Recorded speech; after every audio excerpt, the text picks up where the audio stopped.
আসসালামু আলাইকুম, ফারজানা ইয়াসমিন স্বাগত জানাচ্ছি এনটিভির দুপুরের খবরে। ক্রাউন সিমেন্ট শিরোনাম দেখছিলেন, এবার পুরো খবর।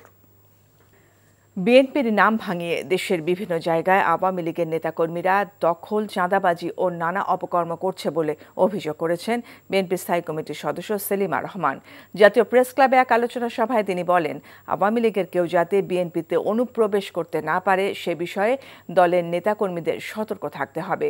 তারেক রহমানকে নিয়ে বৈষম্য বিরোধী ছাত্র আন্দোলনের নেতারা যে বক্তব্য দিচ্ছে তা দুঃখজনক মন্তব্য করে সেলিমা রহমান বলেন, বিগত সরকারের আমলে সবচেয়ে বেশি রোষানলের শিকার হয়েছে বিএনপি, জীবন দিয়েছে হাজার হাজার নেতাকর্মী। তিনি আরও বলেন, স্বৈরাচার শেখ হাসিনা ও ভারত মিলে বাংলাদেশকে নিয়ে নানা চক্রান্ত করছে। ভোটের অধিকার নিশ্চিতে বিভেদ ভুলে দলের সবাইকে ঐক্যবদ্ধ থাকার আহ্বান জানান তিনি। এখন বিএনপির নামে এই চাঁদাবাজি বিভিন্ন রকম কথা আসছে, কিন্তু আমরা বলতে চাই এগুলো কিন্তু বিএনপির নামে অনুপ্রবেশকারী বিভিন্ন আওয়ামী লীগের এরা। আপনারা সাবধান, নতুন কোনো কাউকে দলে ঢুকাবেন না এই কারণে, তার পরিচয় না জেনে, কারণ আমরা আওয়ামী লীগের এরা এখন ঢোকার চেষ্টা করবে, বিভিন্ন জায়গায় তারা ঢুকছে। দিন দিন দেশের ডেঙ্গু পরিস্থিতির অবনতি হচ্ছে। রাজধানীর হাসপাতালগুলোতে বাড়ছে ডেঙ্গু আক্রান্ত রোগীর সংখ্যা। চিকিৎসকরা বলছেন, এ সময়ে জ্বরে আক্রান্ত রোগীদের সতর্ক থাকতে হবে। ডেঙ্গুর লক্ষণ দেখা দিলে দ্রুত চিকিৎসা নেওয়ার পরামর্শ তাদের। কায়কোবাদ মাহমুদের রিপোর্ট। নোয়াখালীর বেগমগঞ্জ থেকে মহাখালীর ডিএনসিসি হাসপাতালে নিয়ে আসা হয় 14 বছর বয়সী আয়েশা খানমকে। জ্বর আর মাথা ব্যথা সহ ডেঙ্গুর উপসর্গ নিয়ে গত 8 সেপ্টেম্বর তাকে ভর্তি করা হয় এই হাসপাতালে। আমি অসুস্থ ছিলাম, এখানে এসেছি, ভর্তি হয়েছি। আমার ডেঙ্গু ধরা পড়ছে, জ্বর, বমি, এখন বমি কমছে, জ্বরও কমছে। ডাক্তাররা বলছে যে ভালোর দিকে আসছে, 2টা রিপোর্ট আসার পরে আমাদেরকে রিলিজ করে দেবে। এরকমই দেশের বিভিন্ন প্রান্ত থেকে প্রতিদিন ডেঙ্গুর উপসর্গ নিয়ে রাজধানীর বিভিন্ন হাসপাতালে আসছেন অসংখ্য রোগী। চিকিৎসকরা কাউকে ওষুধপত্র দিয়ে পাঠিয়ে দিচ্ছেন বাসায়, আর যাদের ক্ষেত্রে ঝুঁকি আছে ভর্তি করিয়ে নিচ্ছেন হাসপাতালে। জ্বর আসছে, জ্বরের থেকে মাথাটা ব্যথা করে, প্রচুর বন্ডিবন ব্যথা করে, কান সহ ফুলে গেছে। এখান থেকে ওষুধ আমাকে দিয়ে দিছে, ওষুধ নিয়ে আমি চলে গেছি বাসায় গিয়ে সেরে ওষুধ খাওয়া অবস্থায় আবার আমি জ্বর কমার পরে কিন্তু শরীর দুর্বলতা বাড়তেছিল। নিয়ে আসার পর আল্লাহ নামে একটু সুস্থ হয়েছে। এখন আবার সকাল হইতে বমি, জ্বর, পেটে ব্যথা, অনেক জ্বর ছিল, অনেক মাথা ঘুরাইতো, বমি আসতো। আসার পর স্যালাইন দেওয়ার পর এখন একটু ঠিক হইতেছে। যে কোনো ধরনের জ্বরের ক্ষেত্রেই এ সময় সতর্ক থাকার পরামর্শ চিকিৎসকদের। অনেকের হয়তো স্যার আমি কয়েকদিন আগে করাইছি, ডেঙ্গু তো নেগেটিভ আসছে, কিন্তু তারপরেও যদি বাসায় যে পেশেন্টের অনেক খারাপ লাগে, আবার হচ্ছে যদি বমি থাকে, পাতলা পায়খানা থাকে, সেক্ষেত্রে ডেঙ্গু নেগেটিভ আসার পরেও পেশেন্টকে কনশাস থাকতে হবে। ডেঙ্গুর বাহক এডিস মশার বিস্তার রোধ করতে পারলেই কমবে এ রোগের প্রাদুর্ভাব। তাই সকলকে নিজ বাসার আশেপাশে পরিষ্কার পরিচ্ছন্ন রাখার তাগিদ দিলেন চিকিৎসকরা। Kaikobad Mahmud, NTV news, Dhaka. নগদ নিবেদিত অর্থনীতির খবর। আমদানির পরেও কমছে না পেঁয়াজ, আলু ও ডিমের দাম। সপ্তাহের ব্যবধানে প্রতি ডজন ডিমের দাম বেড়েছে 5 থেকে 10 টাকা। এদিকে মুরগির দাম কেজিতে বেড়েছে 10 থেকে 15 টাকা। টানা 1 মাস কয়েক ধাপে বেড়ে বাড়তি দামে স্থিতিশীল চালের বাজার। মেজবাহ হাসানের রিপোর্ট।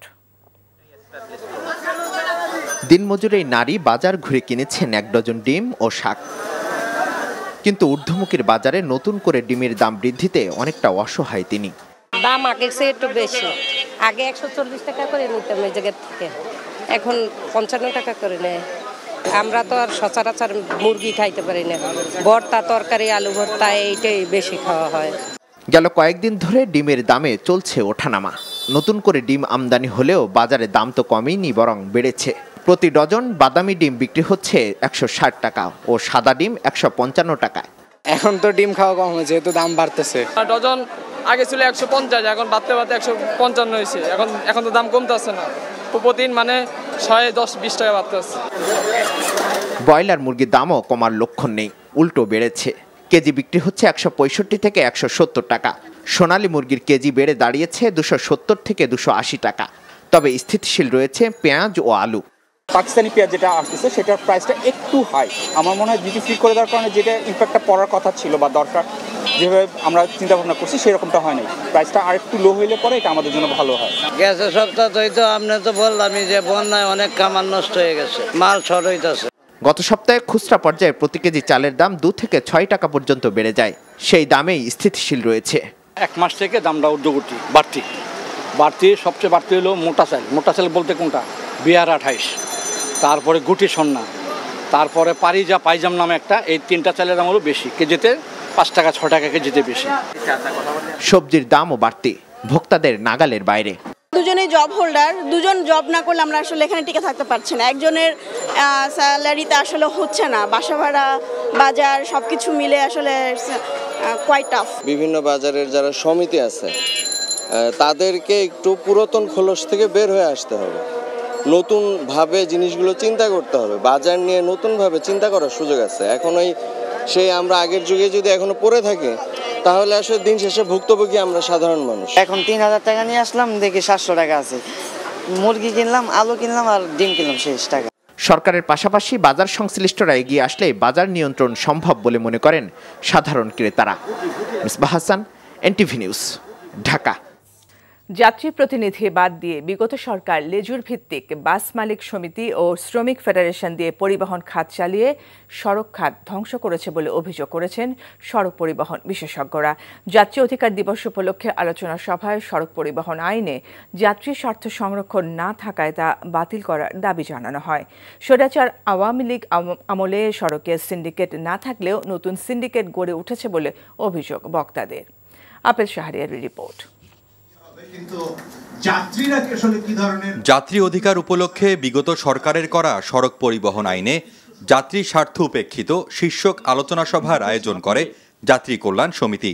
জাতীয় প্রেস ক্লাবে আয়োজিত সভায় বক্তারা বলেন, পরিবহন খাতে সিন্ডিকেট ভেঙে গেলেও তা সুফল পাচ্ছে না যাত্রীরা। পরিবহন সেক্টরে যে আওয়ামী সিন্ডিকেট তারা হয়তো চলে গেছে, ভেঙে গেছে, পালিয়ে গেছে, এখনো তাহলে যাত্রীদের কল্যাণে কাজ হচ্ছে না কেন? ভাড়া কেন কমছে না? নৈরাজ্য কেন কমছে না? এরা কোন সিন্ডিকেট? তাহলে এদেরকে এক্সপোজ করতে হবে, এদের মুখোশগুলো উন্মোচিত করতে হবে। আপনার গাড়ির ফিটনেস ঠিক নাই, টাকা দিয়েই লাইসেন্স পাওয়া যায়, সড়কের কোনো ঠিক নাই, তো প্রতি মুহূর্তে তো হত্যার আয়োজন হচ্ছে। এ সময় বিগত সরকার সড়ক উন্নয়নের নামে মেগা লুটপাট করেছে বলে অভিযোগ করেন যাত্রী কল্যাণ সমিতির মহাসচিব।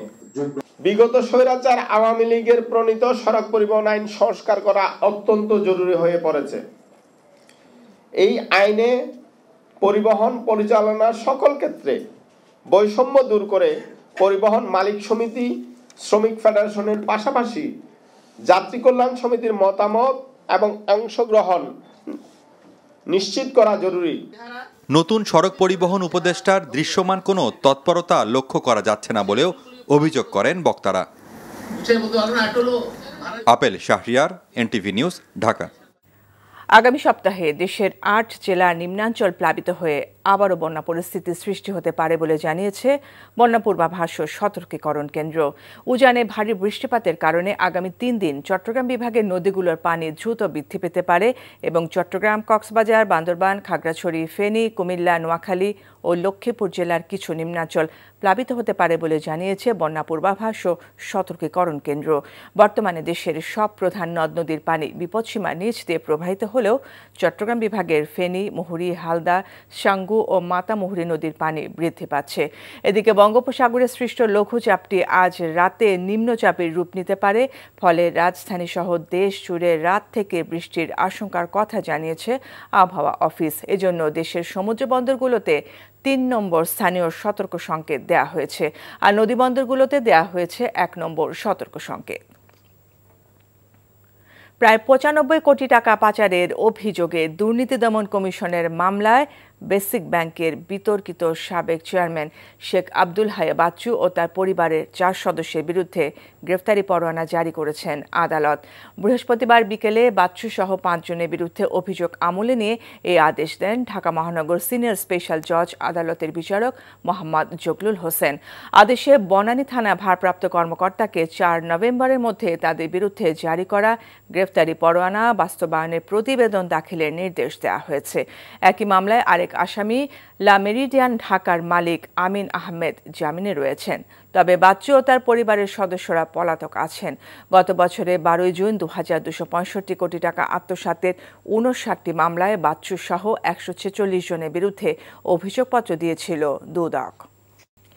প্রয়োজনে সংস্কার করে যৌক্তিক সময়ের মধ্যে অবাধ নিরপেক্ষ নির্বাচন দিতে অন্তর্বর্তীকালীন সরকারের কাছে দাবি জানিয়েছেন বিপ্লবী ওয়ার্কার্স পার্টির সাধারণ সম্পাদক সাইফুল হক। সকালে রাজধানীর সেগুনবাগিচায় সংহতি মিলনায়তনে বিপ্লবী ছাত্র সংহতি কেন্দ্রীয় প্রতিনিধি সম্মেলনে প্রধান অতিথির বক্তব্যে তিনি এসব কথা বলেন।